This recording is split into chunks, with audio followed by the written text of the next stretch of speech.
Great. Why don't we hop over to Miss Angie? Sure. I love collaboration, and everything that we've talked about so far is just so critical and important.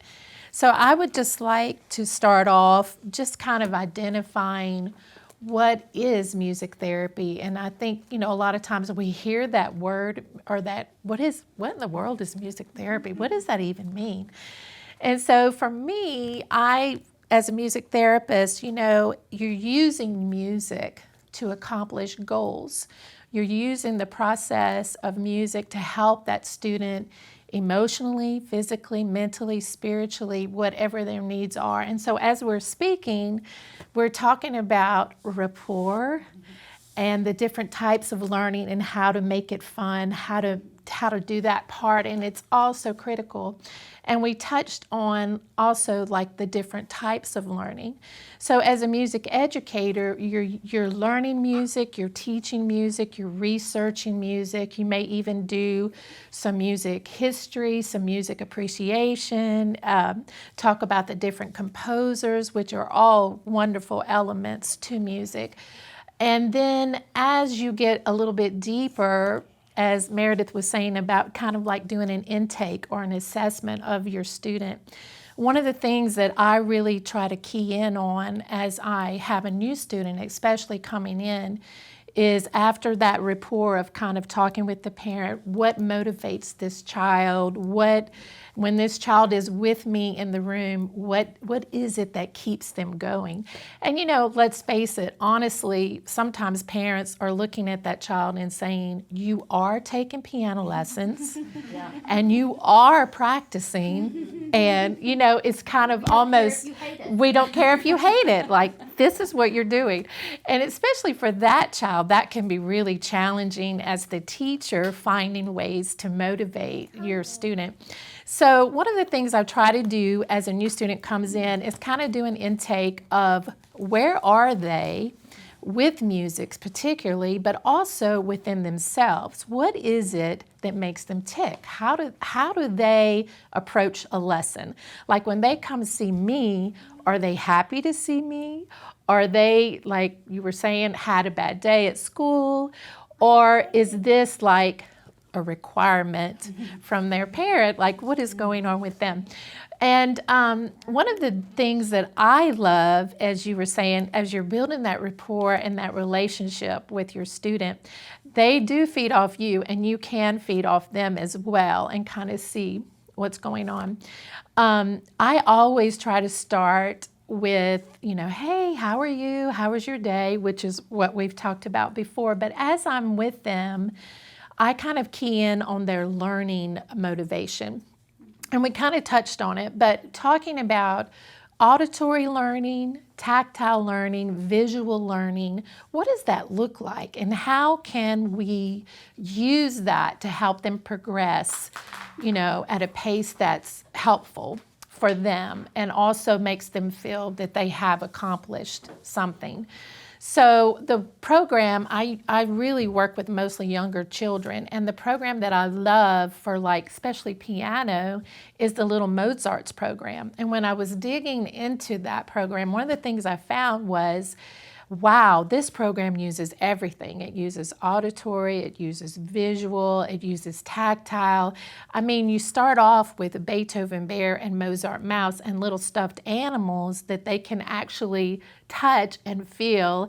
And you always start out with a hello song that goes along with the program to help that child kind of get into this.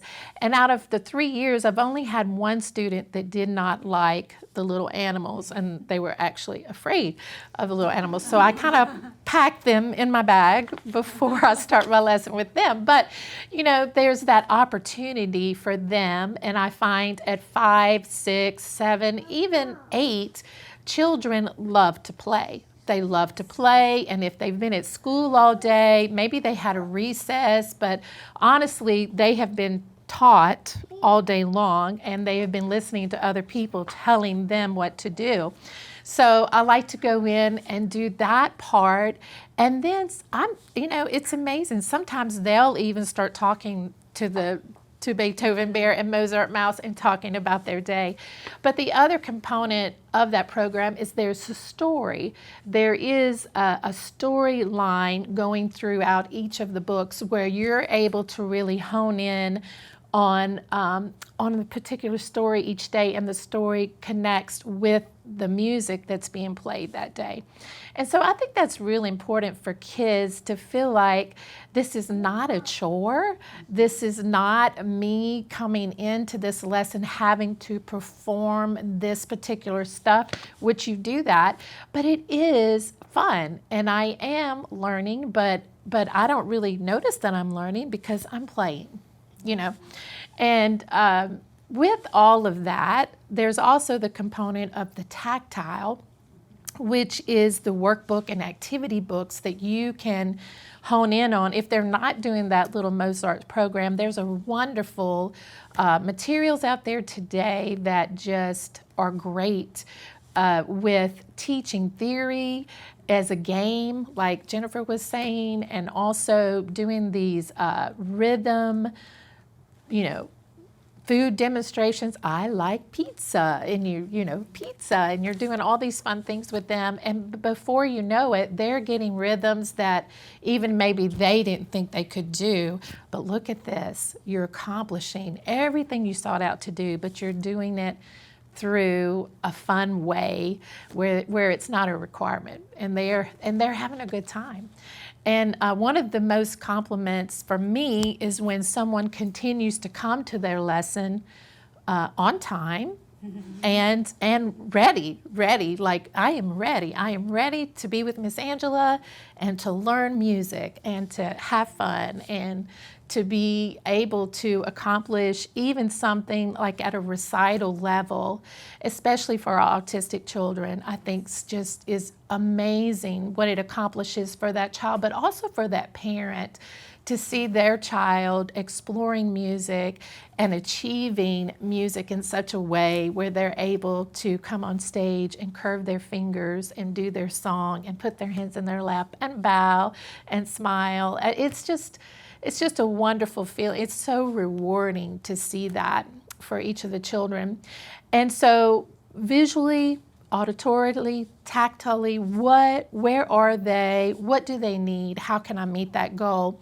And then for me personally, I would love to just touch on anxiety.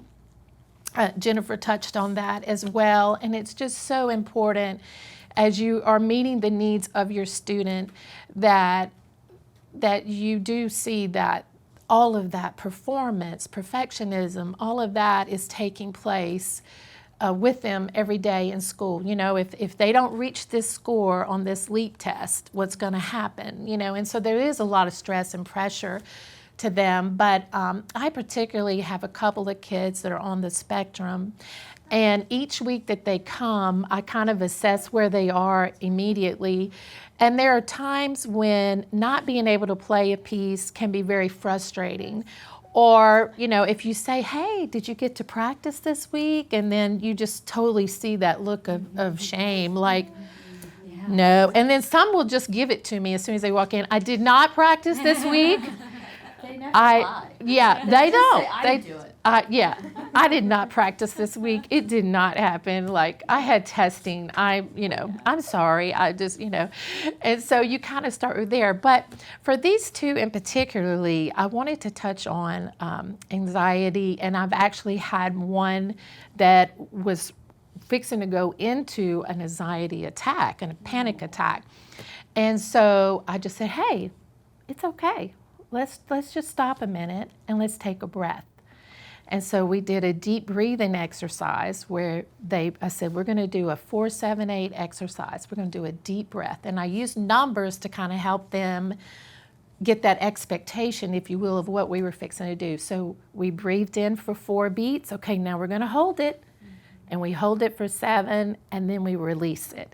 And it just was amazing to see. It's kind of like a reset button if you're having a child with any need, really. And that, to me, spoke volumes of just taking a moment. How many teachers or even parents were able to look at their kid and go, okay, we need a reset. let's just stop a minute. We're going to take a couple of deep breaths, and then we're going to try this again. Not really. I don't think that really happens much.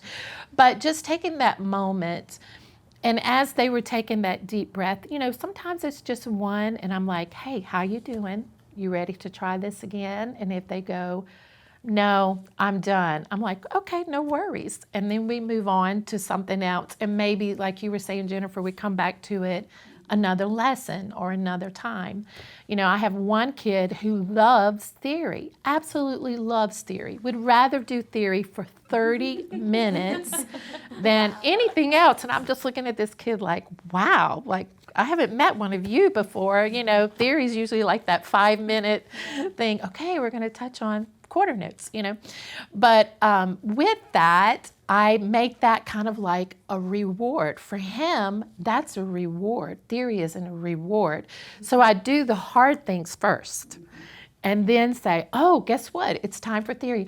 Yay, it's time for theory. And then I always make sure I have something with theory, whether it's an extra supplement, another worksheet that I know that he's going to enjoy. So I think, being able to catch with them what motivates them.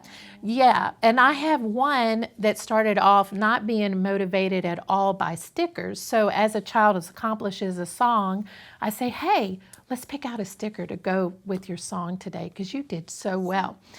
When I started doing that, I noticed they were kind of indifferent about it. But now, every time he's with me, and he's on the spectrum, he has autism, he's sticker. Where's my sticker?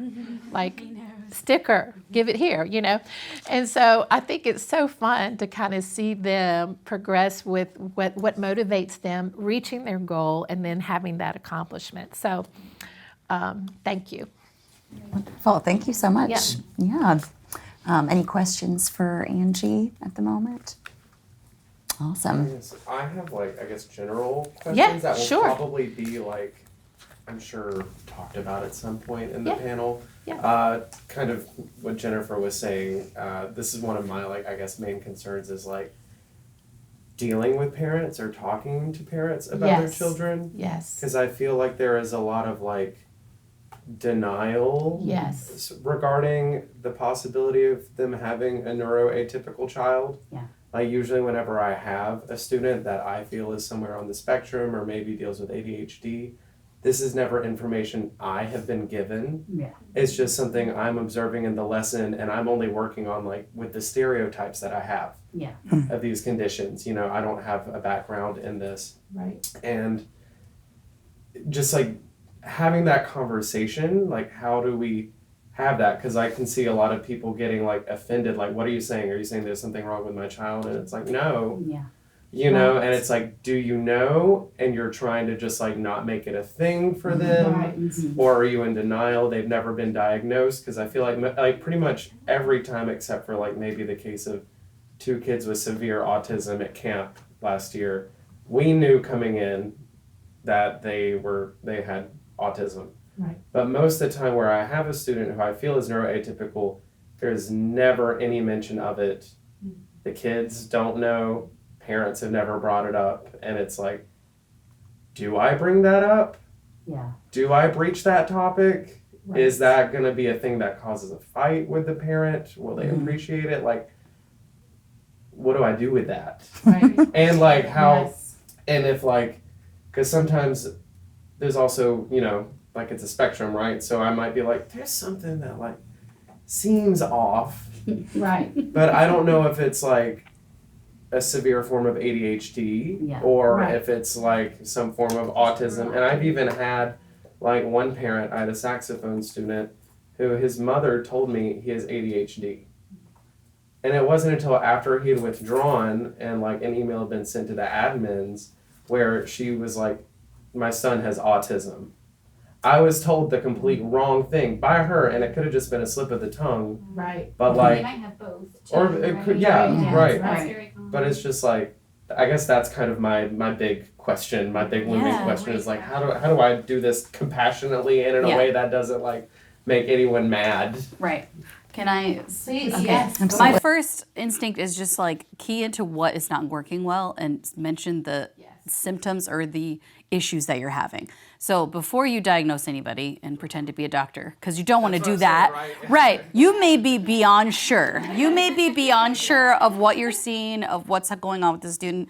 It still doesn't mean that you could give like a stamp on it, right? So you're like, I know in my gut this is what's happening, but how do I broach this? Sometimes I had one student, they didn't actually put, I don't think on any of their enrollment stuff that the child had ADHD, but there were severe anger issues, especially I think at herself when things didn't go well, but it would really be explosive and like everything would seem like it was going fine. And then after 20 minutes, also they were in an hour lesson and they should not have been, but after 20 minutes, they were done. And it was really a push to do anything else productive. So we discussed how she had an anger issue. She's like, I know I have this problem. I'm sorry, but I get really mad. And I said, you know what helps me when I feel really angry or in my head about stuff? Coloring. And she was like, I love coloring. So I had all these games, all these activities, didn't want to do any of them, mostly because they were competitive. And that also was a source of like a trigger. So, oh, I'm gonna lose, great. And then like everything exploded again. And I was like, oh my gosh, all my regular tricks are not working. So we would literally take 10 minutes out of every hour lesson in the middle of the lesson to color and do nothing. Like I put on relaxing music on the iPad, just like background, like da da da da da, like ambient, and let her just do whatever she wanted, and usually had nothing to do with music. Sometimes she would be like, you know, I had an idea, I'm gonna write something down. She was a flute student. I'm gonna write something down and play it on flute. I was like, okay, but it was undirected. And just to have that time of undirectedness, and then afterwards, if we'd had a behavioral issue, she knew I was gonna talk to her mom about it, but she didn't wanna hear about it. So I'd either let her stay in the room and finish packing up and be like, I'm gonna go chat with your mom. And she'd be like, okay, let me know when you're done. Or her mom would send her out to the car, which I thought was really insightful of her mom because she knew that there was an issue, but she didn't want to be there for the hashing out of it. And I was able to say like, she's just had a little bit of a meltdown with anger today, but we were able to recover. Or, you know, we weren't able to recover, but here's why I think this happened. And even though we never really like had a special needs talk, by the time they ended up moving and leaving lessons, there was a mention, I think from mom, oh yeah, we've heard about, you know, that's that ADHD thing. Almost like, yeah, she has it, but we don't worry about it or whatever. And I was like, okay. So I started introducing things that I thought just in general had read or heard that help. I was like, you know, I saw this thing about making a calming sensory bottle. It only takes a few minutes and it's like you can use an old water bottle. She got so excited. She's like, can we go to the dollar store? Can we get glitter? Can we make a bottle? And her mom was like, I guess. So we never did it in class, but it was just the idea that someone was acknowledging that she was having these sensory issues. She didn't have a label for them. Mom didn't really give her a label for them. The label is not as important. It's more important to address the needs, if that makes sense. Yeah. And sometimes that is the end with the parent. If you just say, I see your kid needs this. Have you noticed that? And they'll be like, yeah, I don't know what to do about it.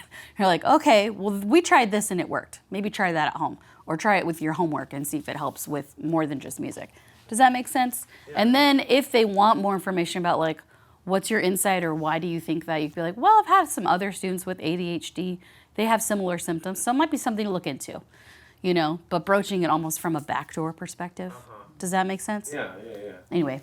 Yeah, I think that's good. I think relating it to the lesson itself and your work with them, you want to be very careful, never mention diagnoses or symptoms, right? Yeah, right. And we know that, right? Because we're not doctors, we're not, right, not our role. But I think relating it to the lesson is really good. Hey, I've noticed, you know, your child has trouble at this point in the lesson. I'm wondering, have you seen this before? Or how are they in school? Has this ever come up? You know, because I want to be able to help them succeed in the lesson. You kind of bring it back to your role. You want them to succeed. You want them to have fun. And I'm wondering, has this come up before? Or even we're trying to meet the goals that you set for us. Exactly. But we're having trouble because of ABC. Right. Then you're giving the onus back to the parent. Like, you wanted your child in lessons. I do too. I want to help meet the goals you've set for them. Here's why it's not working. You know, can you help me? You're their parent. You know, because sometimes they're very hands off. They're like, I don't know, I signed them up, you do it. Yeah. And you need to remind them, no, the child is still your responsibility, even when they're here. In a loving way, right? And chances are too, I think they've probably have heard things from school. If you know, they notice it. They know their kid. Exactly. Yeah, right. It's just it could if it's new, it's so hard for a parent, I think, to to accept that. They kind of maybe are going through, like you said, a little bit of denial, a little bit of, or maybe let me wait and see. They need to grow more, and so I think reflecting it, and kind of framing it in relation to your lesson and what you're trying I find that'll open the door, and then a lot of times parents will just start kind of spilling information. Well, yes, I had, and this and that. So I would say just take it slowly, open the door, and kind of see, and just frame it as that you want them to succeed. How can we work together to do that? The other thing I wanted to add to that is that depending on the cultural background of the student and where the family is from, there's certain cultures where it's still taboo to talk about a disability or a diagnosis. feel like in the So South, that can so that's definitely a component of that too that we have to think about, that they might have a diagnosis, but they're just really uncomfortable sharing it. So, yeah. I think that's so good. Yeah. And also as you're working with that child, I had one parent, I just said something like, oh, I noticed during the lesson that they did this, and it was something like backwards a little bit, and I can't even remember what it was, but then the mother was like, oh yes, they have dyslexia, and dyslexia is a totally different way of learning, right? And so I was like, oh, okay, well, thank you for sharing that with me. I'm gonna, think about that and how I can help them during the lesson. But one of the things that I love about LAAPA when I first began was the mention of always talk to the parent after your lesson. Like sometimes parents are unavailable, right? They're just ready to pick up their kid and drive off. But I kind of like to walk with the child. Come on, let's go tell mom what a great job you did today. And that's kind of how I end the lesson. Let's go get our ticket, because you were here and you had your materials and you were really listening today. I really appreciate that. Let's go get your ticket. And as we get the ticket, okay, let's go tell mom what a great job you did today. And then we walk out to the car, and like you were saying, either the child goes in the car usually. I like to talk to the parent one-on-one without the child being present, because sometimes that parent may want to tell you something, and this is an opportunity for you to communicate with them. And what does it do? It builds rapport with you, with the parent, and then you're kind of on the same page and you're kind of working towards something, which a lot of times I think parents may not feel like they're on the same page with other educators that are handling their child. And so then it becomes like you're a team and you're working together to make this happen. And then when they do have that recital opportunity or an opportunity to perform, it's like another part is there, and there's that reward and that achievement. So I think what you asked was just wonderful. Thank you. Yeah. Thanks for answering.